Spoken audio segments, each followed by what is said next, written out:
Hola y bienvenidos a un nuevo podcast, esta vez sobre los fármacos vasoactivos. Sí, esos fármacos que son fundamentales para cuadros tremendamente graves como el shock.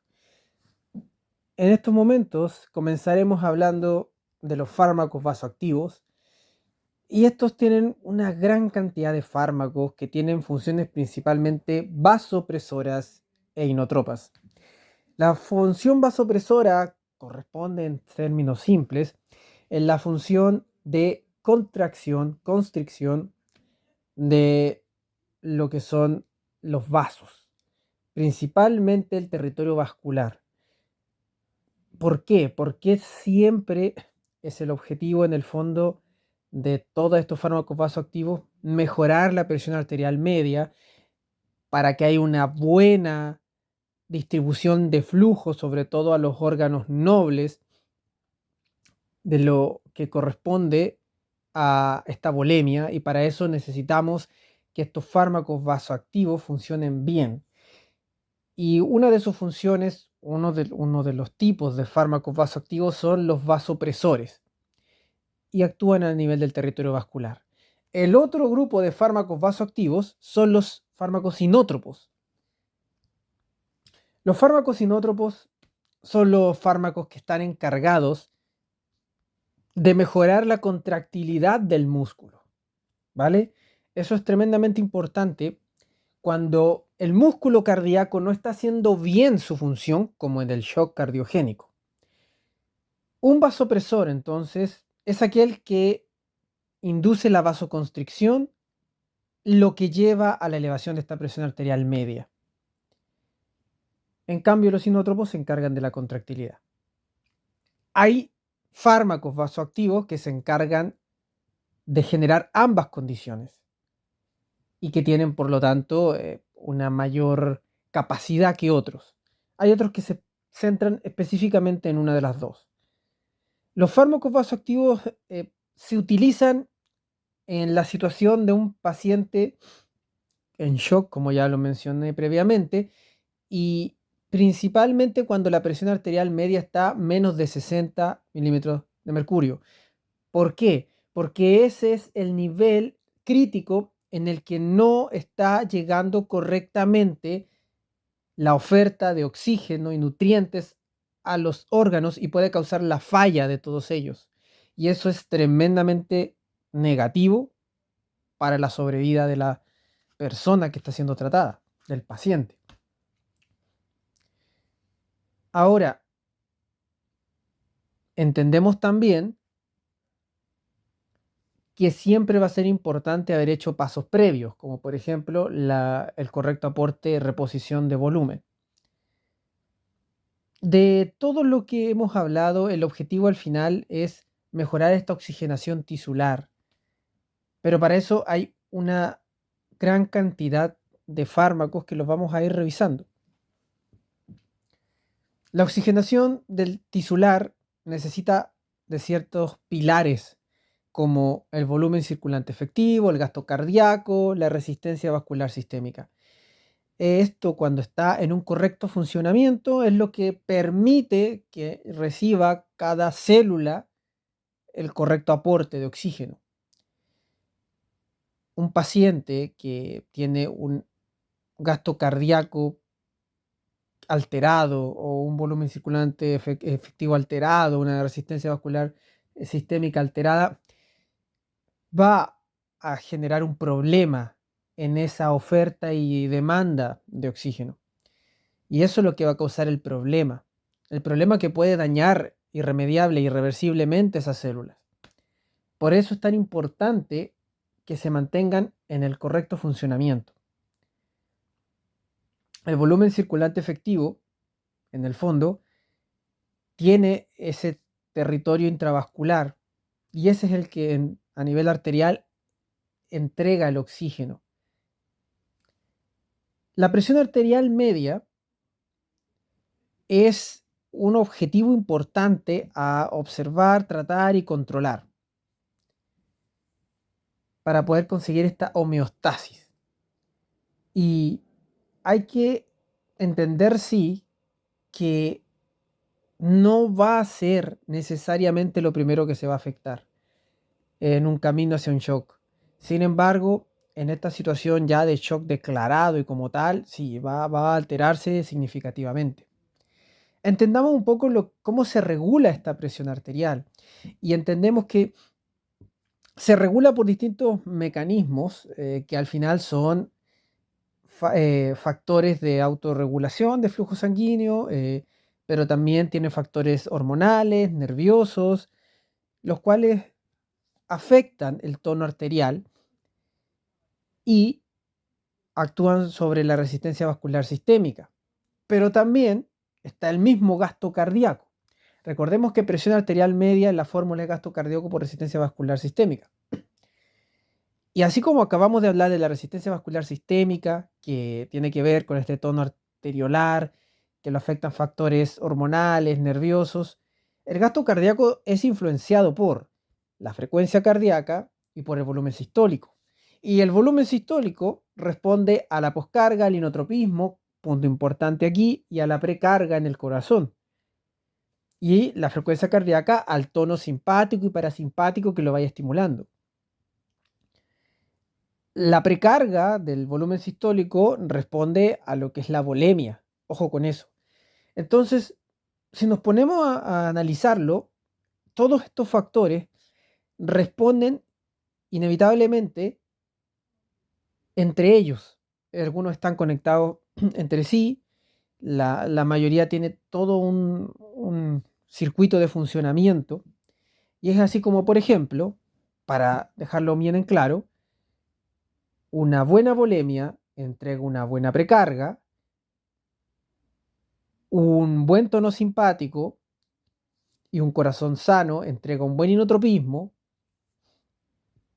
y la precarga, el inotropismo y una poscarga en buenas condiciones influencian a ese nivel de volumen sistólico. Por otra parte, un tono simpático y parasimpático en equilibrio actúan sobre la frecuencia cardíaca dependiendo de lo que tengan que hacer. Y eso actúa sobre el gasto cardíaco. Mientras que los factores hormonales y nerviosos sistémicos y locales actúan sobre el tono arteriolar y eso influencia la resistencia vascular sistémica. Y la resistencia vascular sistémica con el gasto cardíaco son los que generan la presión arterial media. Desde ahí entendemos entonces que cuando se afecta la volemia, se afecta la precarga. Y si se afecta la precarga, se afecta el volumen sistólico. Y si se afecta la contractilidad cardíaca, o sea, por ejemplo, un problema en el inotropismo, se afecta el volumen sistólico. Y si se afecta una poscarga, que por ejemplo hace de obstáculo, de obstrucción, se afecta el volumen sistólico. Y todo eso va a generar problemas sobre el gasto cardíaco. O un tono simpático demasiado acelerado impide un correcto llene del corazón y por lo tanto afecta el gasto cardíaco porque aumentó mucho la frecuencia cardíaca y todo eso afecta a la presión arterial media. Por otro lado, si hay factores que están incitando, por ejemplo, a una resistencia vascular muy disminuida, con un tono muy disminuido, no van a permitir generar una correcta resistencia vascular sistémica. Y al final, aquellas dos variables principales, gasto cardíaco y resistencia vascular, por todos estos factores se van a afectar y se va a afectar la presión arterial media. Por lo tanto, la presión necesaria para que se pueda perfundir correctamente esa oferta de oxígeno tisular va a estar al debe. Y vamos a generar una situación de desbalance que va a afectar a nivel celular, dañando la célula incluso y generando ese shock. Por lo tanto, es importante todo este equilibrio que es sumamente fino, importante no descuidarlo en una evaluación. Y es así como hemos hablado de este ejemplo. Ahora, ¿quién sensa esto? ¿Cómo se sensa? Bueno, tiene receptores, quimiorreceptores, en el cuerpo carotídeo y en el aórtico, y varoreceptores de presión, la misma zona que dan las señales para ir funcionando, ir activando. ¿Por qué? Porque este sistema trata de compensar. Si se afecta el volumen sistólico, la frecuencia cardíaca tratará de hacer un trabajo para mejorar ese gasto cardíaco. Si se afecta la resistencia vascular sistémica, el gasto cardíaco tratará de compensarlo. El tono simpático o parasimpático tratarán de actuar en consecuencia para poder mejorar. Todo esto con el objetivo de mejorar la presión arterial media.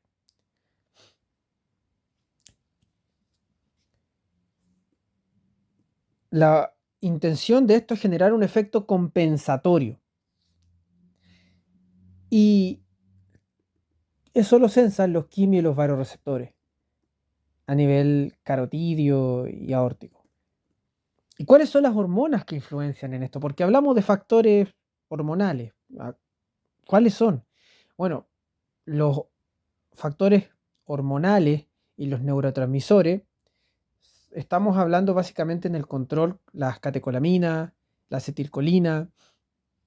En las catecolaminas hablamos de la noradrenalina, que se secreta en las terminaciones simpáticas, como la situación componente nervioso, y también desde la médula suprarrenal, la epinefrina desde la médula suprarrenal.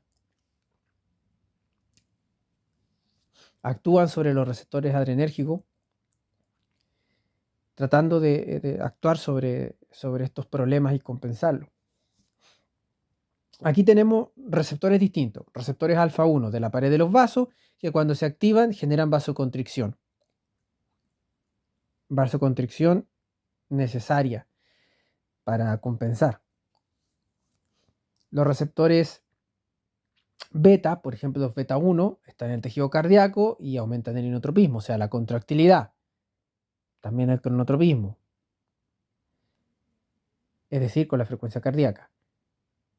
Y de esa manera lo que intentan es mejorar el gasto cardíaco. Los receptores beta 2 están en los vasos sanguíneos y eso ocurre la vasodilatación, ¿ya? Un efecto contrario. Estos son los mismos que producen la broncodilatación en el músculo liso bronquial, pero esa es otra historia. Los beta 2. Los receptores dopaminérgicos también están presentes en los vasos renales, plácnicos, coronarios y producen vasodilatación al estímulo, pero así nos damos cuenta que van produciendo distintas respuestas. No podemos hablar de fármacos vasoactivos sin hablar del shock. Es imposible separar uno de otro, porque los fármacos vasoactivos existen principalmente para esta entidad. Y entonces, ¿qué es el shock? Bueno, cuando hablamos de shock, hablamos de un desbalance en la oferta de oxígeno que produce una hipoxia a nivel celular, no solo tisular, sino celular, porque hay una oferta disminuida. El equilibrio entre oferta y demanda de oxígeno se altera. Y esto causa una falla circulatoria. Y después puede generar una falla de múltiples órganos. El principal marcador del shock es la elevación del lactato sérico. Sin embargo, hay que entender que el shock no necesariamente se va a manifestar inmediatamente como una alteración de la presión arterial. Eso va comenzando a producirse en una paciente más joven que tiene reservas. La presión arterial puede aguantar, pero finalmente después de esto sí ya decaer la presión y manifestarse el shock habitual clásico. Cuando clasificamos el shock, lo clasificamos en 4 grandes tipos. Y aquí es sumamente importante. Clínicamente nosotros vamos a encontrar hipotensión, taquicardia, oliguria, estado mental alterado, taquipnea, piel fría, patrón moteado en la piel, pero bueno, lactato elevado. Pero no siempre, ya lo repito, no siempre va a ser así desde el inicio. Los jóvenes tienen mayor reserva y esto se toma mayor tiempo. El lactato habla de pronóstico, habla de gravedad y de pronóstico. Bueno, ¿cuáles son los 4 tipos de shock entonces? Tenemos el shock distributivo, el shock cardiogénico, el shock hipovolémico y el shock obstructivo. El shock distributivo es aquel shock en el que principalmente hay una alteración a nivel de lo que es la resistencia vascular sistémica. Y puede ser por causa séptica o no séptica. Aquí hay un problema, y no solo con la resistencia vascular, también con el volumen como tal circulante. Tenemos situaciones como tal que le ocurren. Por ejemplo, el séptico es el habitual, en el fondo una infección que pasa a un shock bacteriana, viral, etc. Mientras que el no séptico nos muestra otro ejemplo, una quemadura en la que hay una alteración a nivel vascular y el volumen intravascular se altera. Sería no séptico de causa inflamatoria. El trauma lo puede causar también la pancreatitis, pero también tenemos el shock neurogénico que causa esa vasodilatación que no hay manera de per se de solucionarla. Para eso vienen los fármacos vasoactivos que son importantes y otras acciones. El anafiláctico, tan habitual, tan más conocido, ¿ya? Alergias alimentarias, de insectos que pican y causan estas tremendas alteraciones a nivel vascular con un tremendo aumento de la permeabilidad, que el contenido intravascular va afuera, va al extravascular y el paciente se choquea y además hay un tremendo edema de las vías respiratorias, potencialmente grave, tremendamente, que hay que solucionarlo rápido. El shock cardiogénico, donde lo que más se afecta es este músculo cardíaco en su contractilidad, en su cronotropismo también. ¿Por qué? Porque podemos tener uno cardiomiopático, como en el infarto agudo de miocardio, en que se compromete el ventrículo, sobre todo un infarto extenso, pero también tenemos causas como el arritmogénico dentro del cardiogénico, que son estas taquiarritmias o bradiarritmias que no logran cumplir el objetivo de que el gasto cardíaco sea el efectivo, porque se afecta su componente, la frecuencia cardíaca. Y tenemos uno mecánico, el cual hablamos en el fondo de, por ejemplo, un infarto con ruptura de la pared.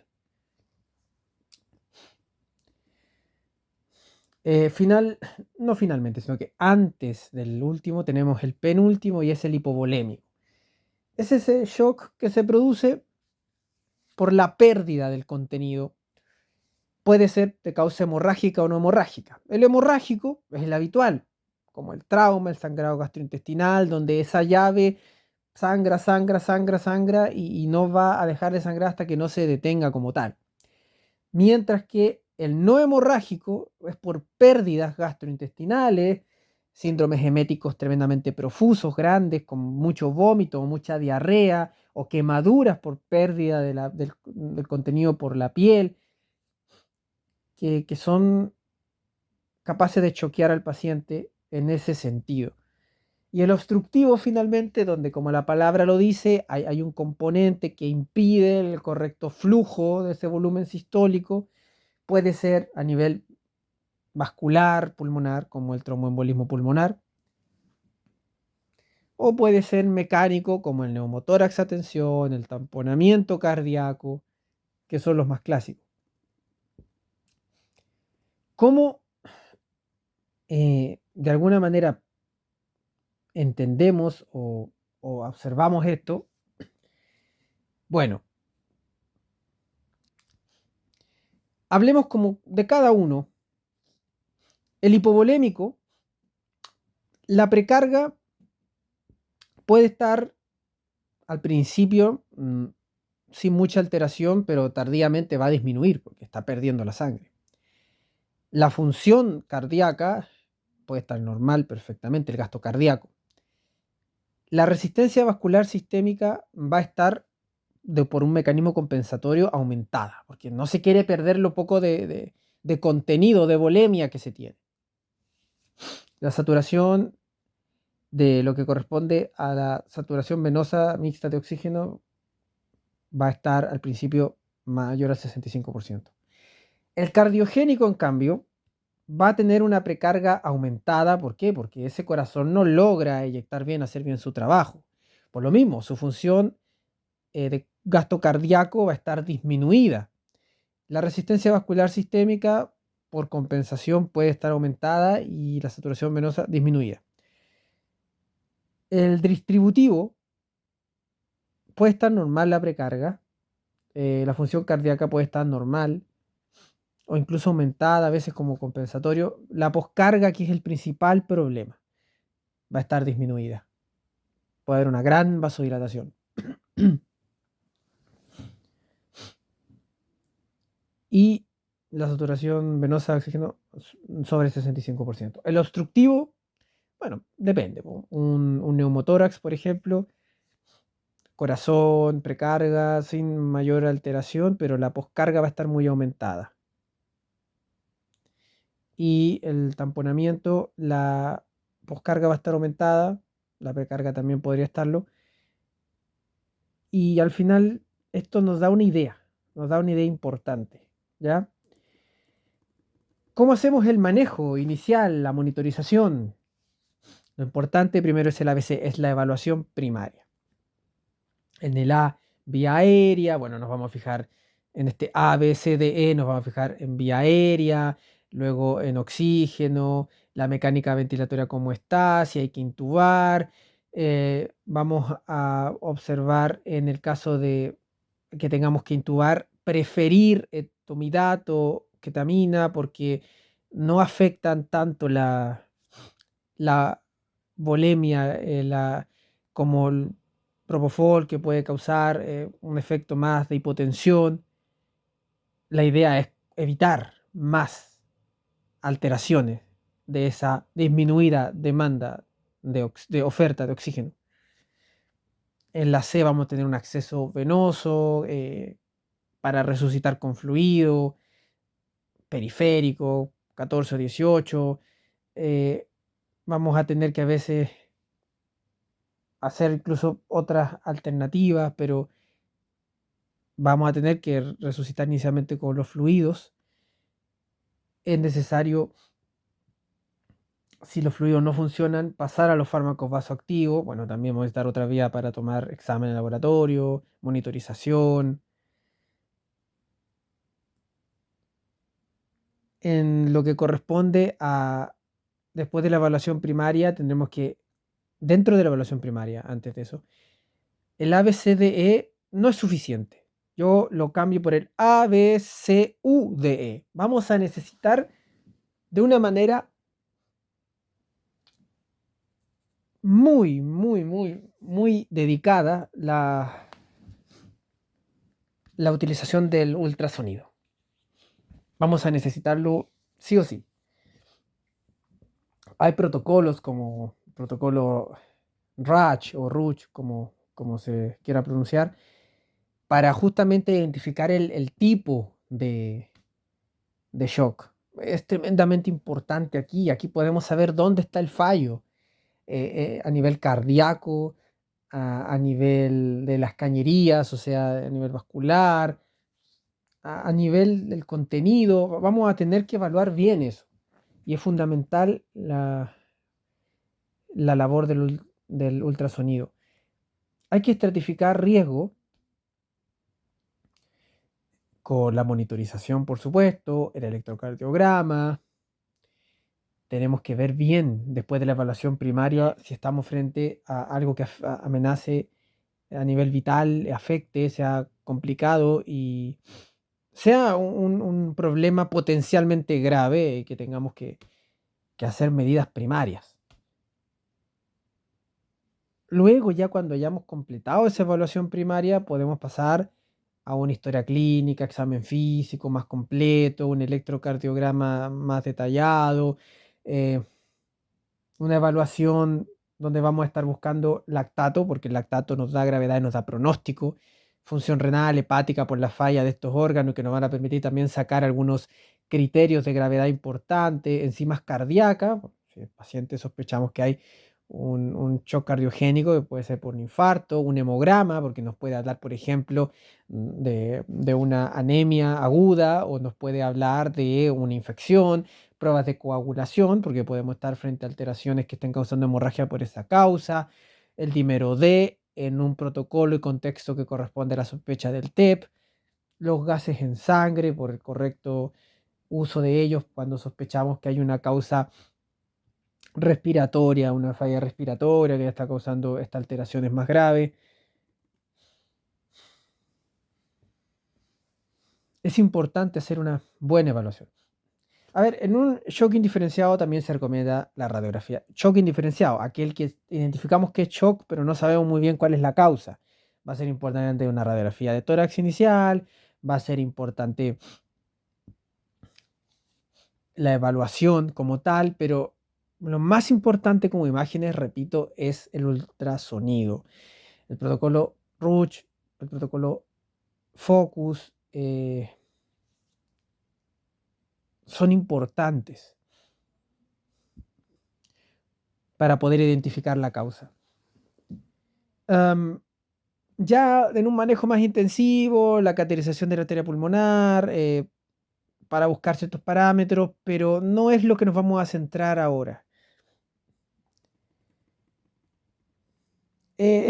¿Por qué sirve? ¿Para qué es importante? Hay situaciones que son la variación de la presión de pulso, en que se le aporta un poco de volumen al paciente y se ve si hay algún cambio en la onda de pulso.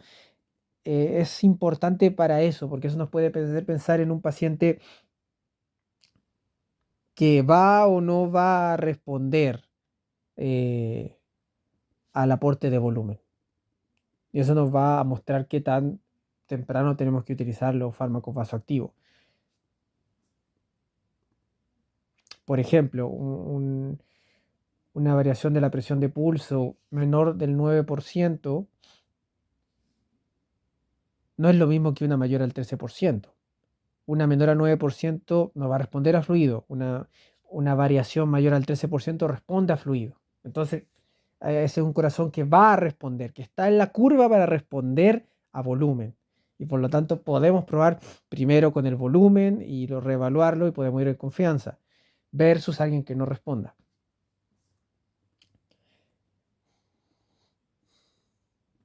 Vamos ahora a volver a los fármacos vasoactivos, ya que hablamos de shock ya y tenemos más o menos claro la principal entidad que vamos a tratar con ella. El uso de vasopresores e inótropos tiene ciertos pilares fundamentales. Es un fármaco con muchos receptores, podemos tener diferentes efectos. La dobutamina, que es dosis dependiente, por ejemplo, incrementa el gasto cardíaco por activación beta 1, pero puede producir hipotensión por los beta 2. Hay una curva de dosis-respuesta con una activación según los niveles que se utilicen de la dosis. La dopamina es el ejemplo. Y hay un efecto directo versus uno reflejo.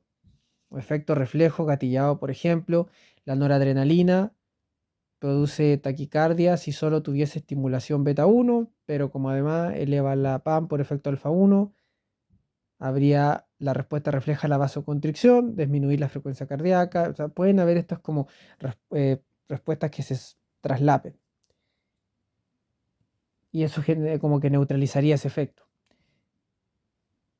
Hablemos un poco de lo que es la reposición de volumen. Es importante hacer una reposición adecuada del volumen intravascular antes del inicio de los fármacos vasoactivos. De lo contrario, pueden no ser tan efectivos, pero hay que usarlos con precaución, porque si el paciente no los tolera, puede terminar un edema pulmonar. Hay que seleccionar bien el fármaco y la dosis en base al shock que estemos sospechando. La dosis debe ser titulada para lograr una presión arterial que sea un objetivo razonable y sensato. Lo podemos ver por el estado mental, por la diuresis, por otras respuestas. Por el llene capilar, es algo que también nos sirve. Si la dosis máxima no es suficiente, pasamos a un segundo fármaco vasoactivo. Si los dos no funcionan, tal vez haya que pensar en cambiar el fármaco más que en agregar un tercero, porque los estudios no apoyan mucho en lo tercero. Vías de administración. Los vasopresores y los inótropos se recomienda más por un catéter venoso central, porque por lo rápido que tiene que llegar al corazón, pero también porque si hay una extravasación puede afectar la piel, por ejemplo, por la vasoconstricción.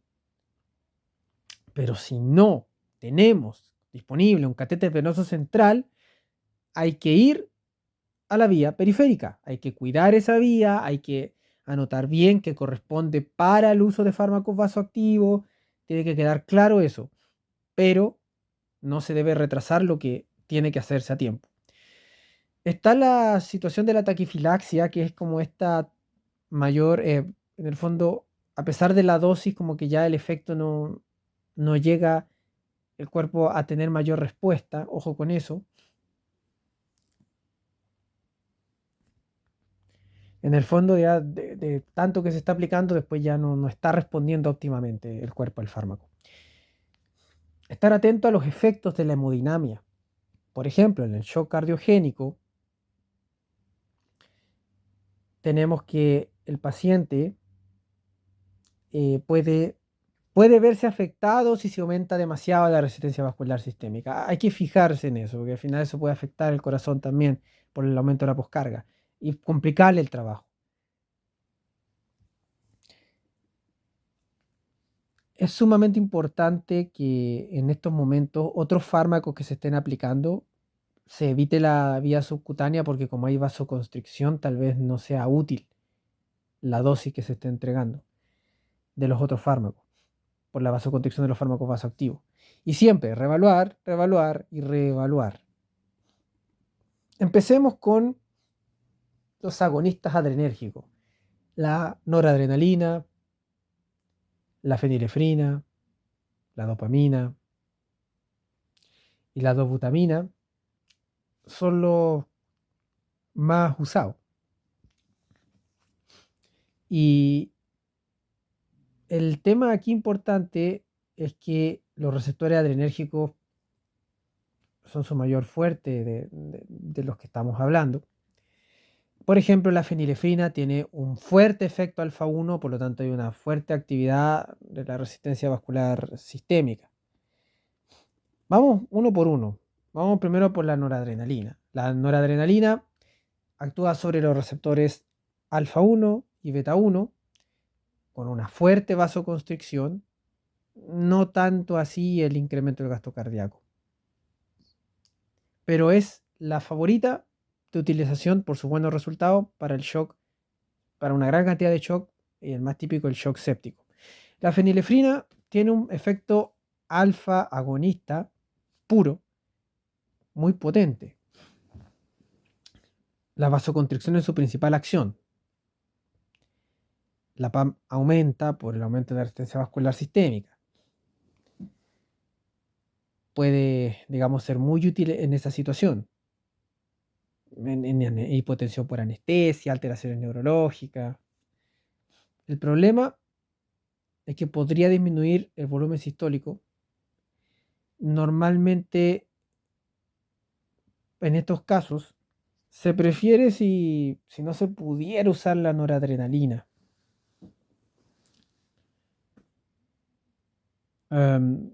Sobre todo eso. Y si hay una resistencia vascular sistémica demasiado elevada, sobre 1200 dinas por segundo al centímetro, por ahí, digamos, no se recomienda así, ¿eh?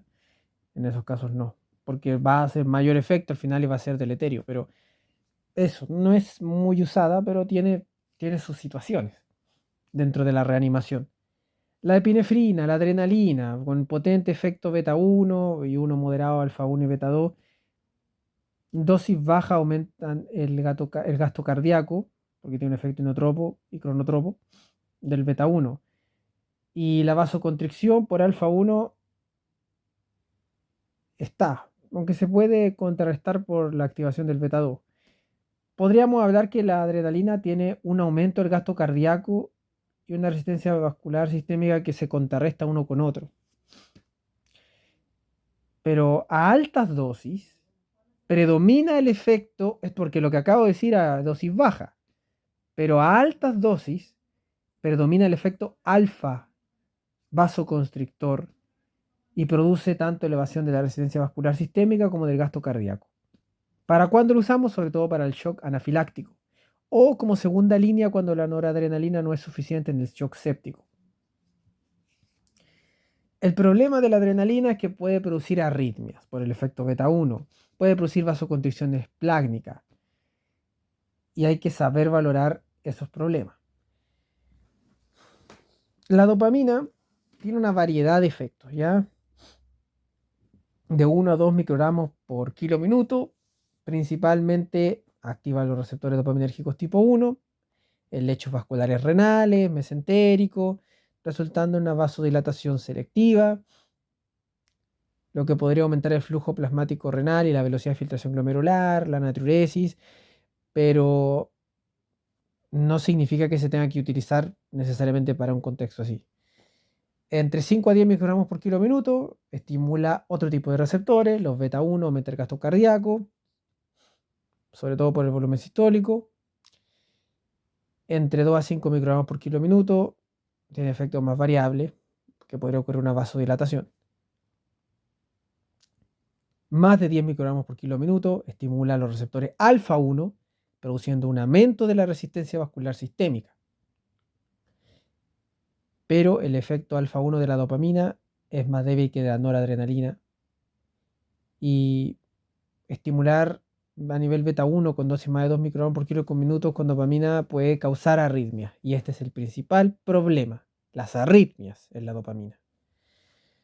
Entonces, el efecto dosis dependiente es complejo, hay que estarlo vigilando bien.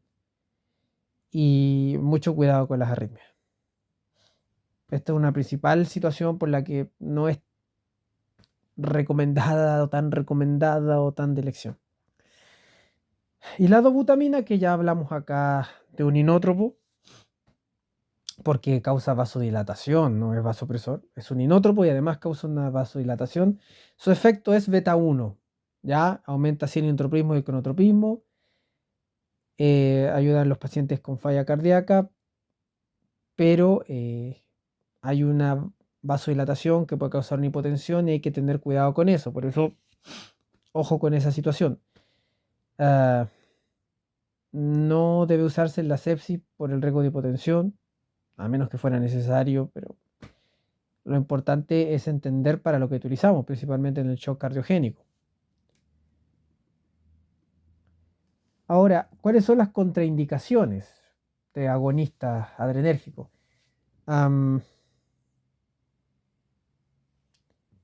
Bueno,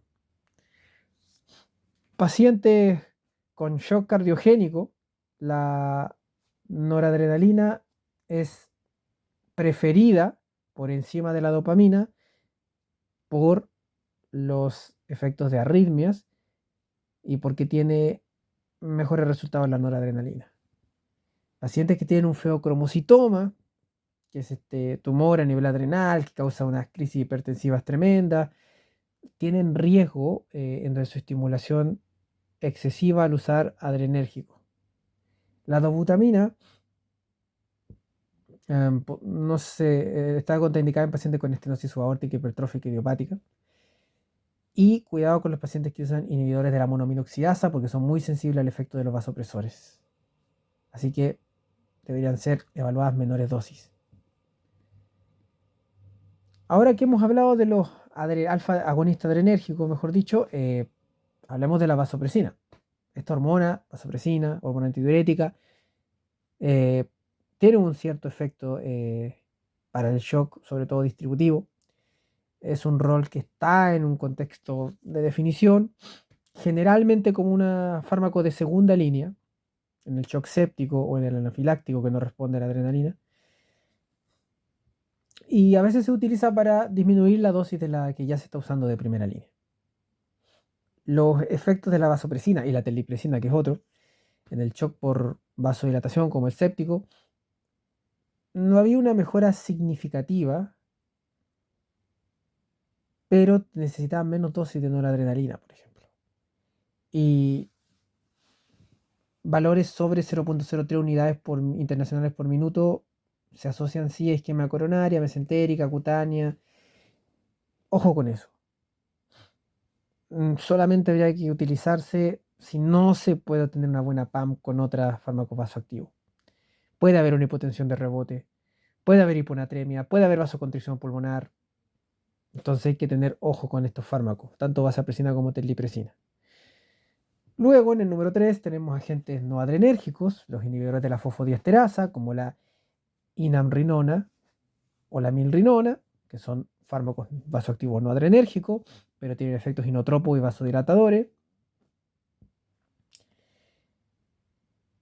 Son usados para tratar pacientes con insuficiencia cardíaca severa o falla cardíaca refractaria a tratamiento médico por las propiedades vasodilatadoras que limitan el uso o sea, me explico, sus propiedades vasodilatadoras limitan su uso en pacientes con hipotensión. Eso es lo que quería decir.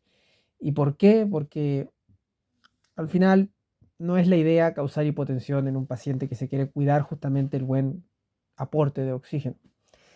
Los inhibidores de lo que es el óxido nítrico son una opción que se está evaluando, que se ha evaluado. ¿Por qué? Porque se cree que hay que una sobreproducción del óxido nítrico jugaría un rol en la vasodilatación en el contexto de la sepsis.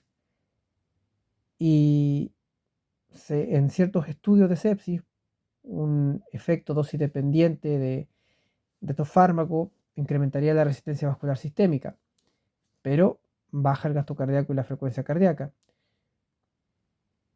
incluso aunque se utilice noradrenalina o adrenalina.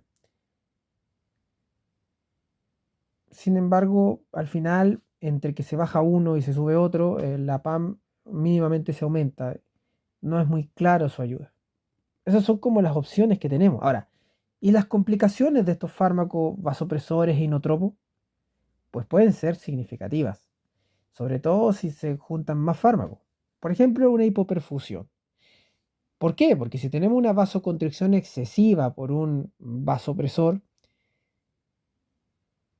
en respuesta a este fármaco, y más todavía si se juntan, puede terminar produciendo una baja perfusión, una perfusión inadecuada hacia órganos, hacia riñones, también hacia la extremidad, o sea, algo significativo que incluso puede llegar a ser, sobre todo cuando no ha habido una correcta resucitación con fluidos y tiene un gasto cardíaco inadecuado. ¿Cómo lo vamos a ver? Porque la punta de los dedos en la piel se va a notar afectada, más oscurecida, un compromiso vascular renal con insuficiencia renal y oliguria. Los pacientes pueden desarrollar isquemia de las extremidades, incluso cuadros de isquemia intestinal. Entonces, no se trata de no utilizarlo, sino que hay que ser cuidadoso en la evaluación, porque el objetivo para que mantenga la vida del paciente es mantener la PAM con vasopresor. Eso es lo más efectivo para mantener el correcto flujo sanguíneo de todos los órganos. Simplemente hay que evaluarlo bien. Esto salva la vida, solo que hay que tener precaución en los niveles y en lo que se está usando.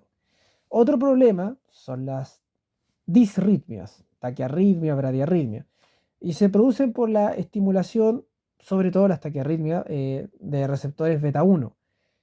Esto va a aumentar el riesgo de las taquicardias principalmente. Taquicardia, taquicardia sinusal, fibrilación auricular, incluso taquicardias ventriculares que ya son más graves. ¿Y cómo lo mejoramos? Bueno, una adecuada volimización, un adecuado control de la dosis, y de esa manera podemos tener claro lo que hay que utilizar. Una adecuada selección del fármaco, dosis del fármaco y una correcta evaluación y volemia. Ahora, otro problema que puede causar la isquemia miocárdica. ¿Por qué? Porque ese efecto cronotropo y inotropo positivo por la estimulación de los receptores beta aumenta el consumo de oxígeno miocárdico. Y si no logra responder el consumo de oxígeno llega a aumentarse más que la oferta, bueno, puede haber una isquemia miocárdica.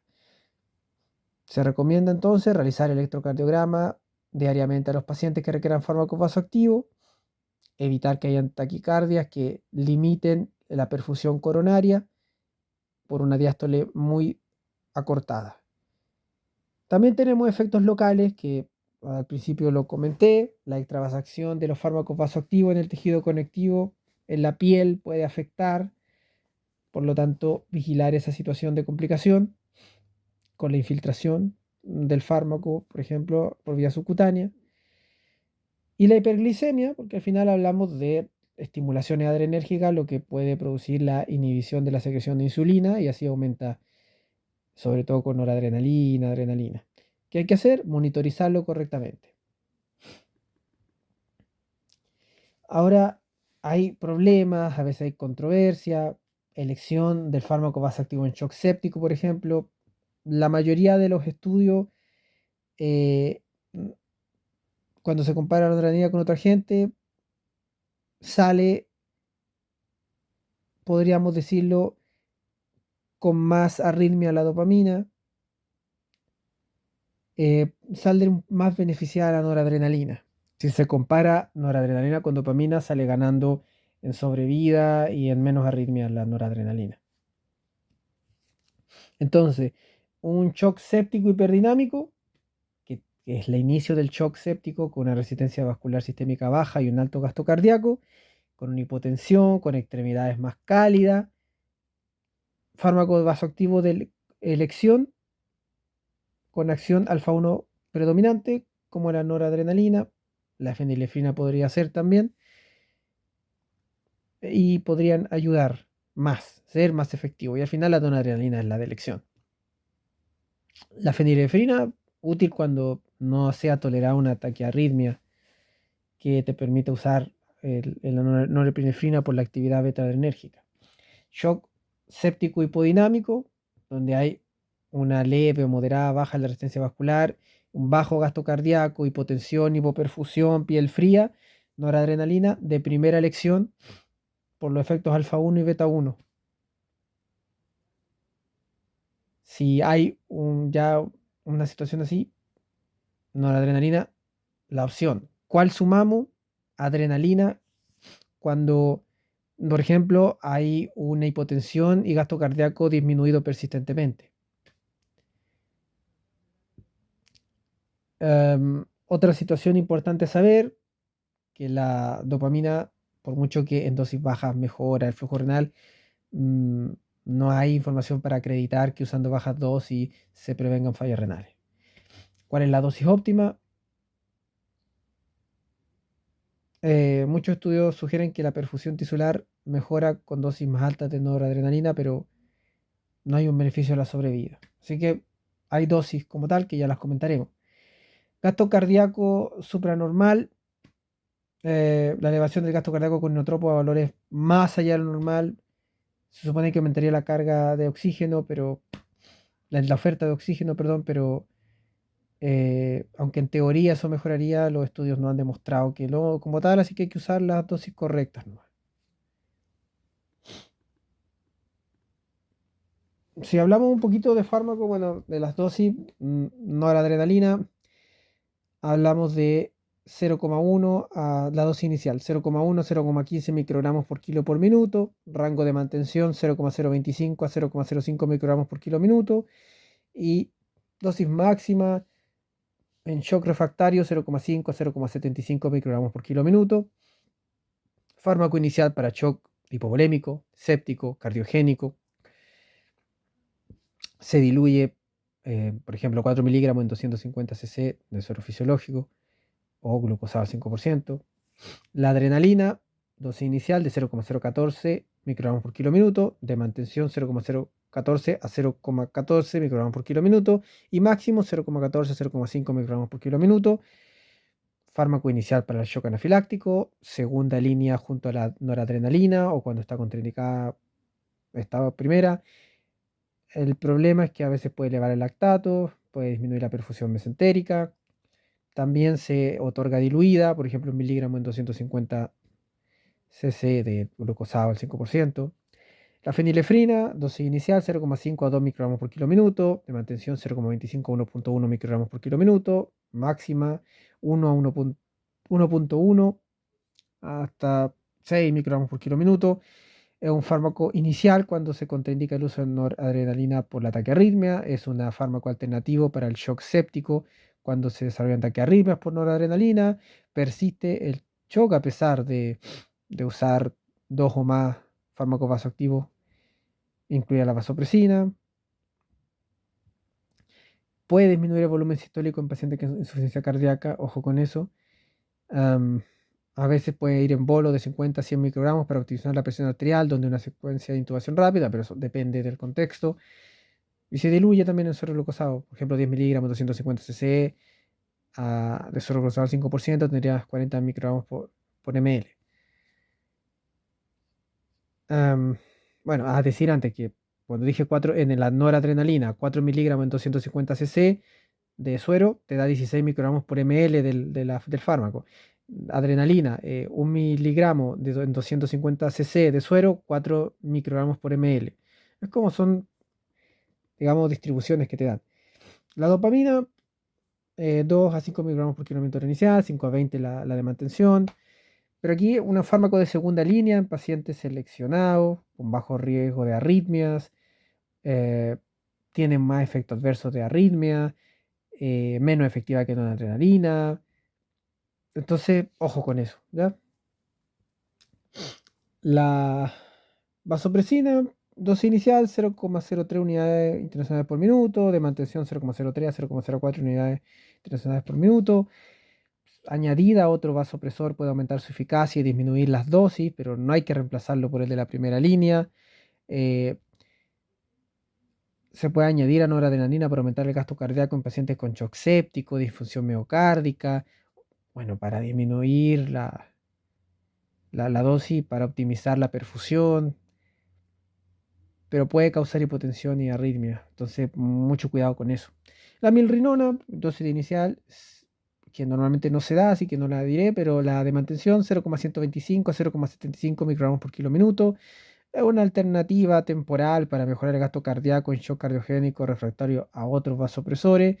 Podría causar hipotensión y arritmia. Entonces hay que tener cuidado con eso. Hay que elegir bien. Para resumir, en el manejo de las patologías de la emergencia, como estos casos, hay que elegir bien y oportunamente el fármaco adecuado y el tratamiento adecuado. El manejo de los fármacos vasoactivos, no hay algo tan estandarizado al 100%, pero están claros. Y es importante conocer la fisiología del shock, la farmacocinética y farmacodinámica de los fármacos vasoactivos, sus efectos sobre los distintos tipos de shock, el conocimiento de los receptores, sus consecuencias, sus efectos secundarios, sus complicaciones. Lo importante es que antes de cualquier fármaco vasoactivo es bueno haber apoyado con una buena volemia. Eso ayuda mucho. No siempre se podrá, pero idealmente. Y con una buena monitorización para no pasar tampoco a niveles que no correspondan. Identificar bien los perfiles de shock para saber quién responderá mejor a uno u otro fármaco. Dentro de los fármacos vasoactivos, la norepinefrina es el principal, la primera línea para el shock hipovolémico, cardiogénico, séptico. La epinefrina, primera línea para el anafiláctico. La mayoría de las demás se ocupan como segunda línea, ¿ya? Para apoyo de, ¿vale? O si no está indicada ese fármaco de primera línea, está contraindicado, se puede ahí sí reemplazar. Uh, hay que tener presente que la dobutamina no está tan indicada en el shock séptico, o sea, hay otra estrategia por la hipotensión más que nada, pero siempre hay que estar evaluando el contexto. Pero es prudente evitarlo. Hay que tener presente también que hay que buscar las complicaciones. O sea, ya, ok, le estás dando un fármaco vasoactivo. Fíjate bien que no hay alguna isquemia cutánea, intestinal, etc. Fíjate que no haya taquifilaxis, o sea, que el fármaco a la dosis que lo estás aplicando no responde después de tantas veces haberlo aplicado en el paciente. Y sí que tengas que ajustar el fármaco. Eso es lo importante. Bueno, espero que haya sido una charla de utilidad. Como siempre, los invito a estar revisando Síntesis Meduchile, estar revisando también, bueno, otro tipo de literatura. Hoy me basé principalmente en esta, la Síntesis Meduchile, pero además recomiendo otras literaturas para revisar, el Tintinali, que es uno de los mejores libros para este tema de urgencia, pero también es muy bueno el libro de, de emergencias que muchas veces he nombrado aquí, que es el libro de los doctores Luis Jiménez Murillo y Javier Montero Pérez, Medicina de Urgencias y Emergencia, Guía Diagnóstico y Protocolo de Actuación, sexta edición. También es recomendable el Manual de Urgencias del Hospital Gustavo Frique. Es importante estar estudiando, es importante estar aprendiendo. Esto es una charla, analizamos ciertos temas, pero sí o sí va a ser tremendamente importante estudiar, estudiar y estudiar, sobre todo de los principales estudios, libros, am, plataformas de estudio de medicina. Eso, que estén muy bien. Saludos.